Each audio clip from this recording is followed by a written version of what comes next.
छत्रपती संभाजीनगरमध्ये कामानिमित्त आलेल्या दोन सख्या भावांचा भीषण अपघातात मृत्यू झालाय। चिकलठाणा MIDCतील IT पार्कच्या मागील रस्त्यावर बुधवारी मध्यरात्रीच्या सुमारास हा अपघात घडलाय।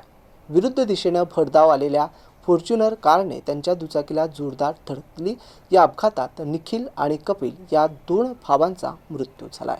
या प्रकरणी कार चालकाविरोधात सदोष मनुष्यवधासह विविध कलमाखाली गुन्हा दाखल करण्यात आला आहे।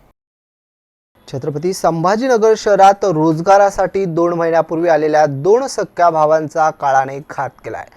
चिकलठाणा MIDC परिसरातील IT पार्कच्या मागील रस्त्यावर बुधवारी रात्री 12:15 वाजण्याच्या सुमारास हा अपघात घडला। निखिल अंकुश आरके आणि कपिल अंकुश आरके हे दोघेही सिल्लोड येथील रहिवासी होते। जेवण केल्यानंतर मोठा भाऊ निखिलला कामावरून घेण्यासाठी तो दुचाकीवरून निघाला होता आणि निखिलला सोबत घेऊन दोघे घरी परतत असतानाच विरुद्ध दिशेने आलेल्या भरधाव फॉर्च्युनर कारने त्यांच्या दुचाकीला जोरदार धडक दिली।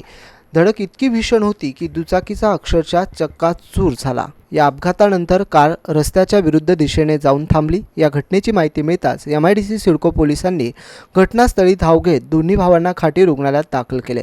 मात्र वैद्यकीय अधिकाऱ्यांनी तपासल्यानंतर पहाटे 2:27 दोघांनाही मृत घोषित केले। दरम्यान अपघातानंतर कार चालक घटनास्थळावरून पसार झाला। कारच्या क्रमांकावरून पोलिसांकडून चालकाचा शोध सुरू आहे। मृताच्या मामांनी दिलेल्या फिर्यादीवरून MIDC सिडको पोलिसात तक्रार दाखल करण्यात आली आहे।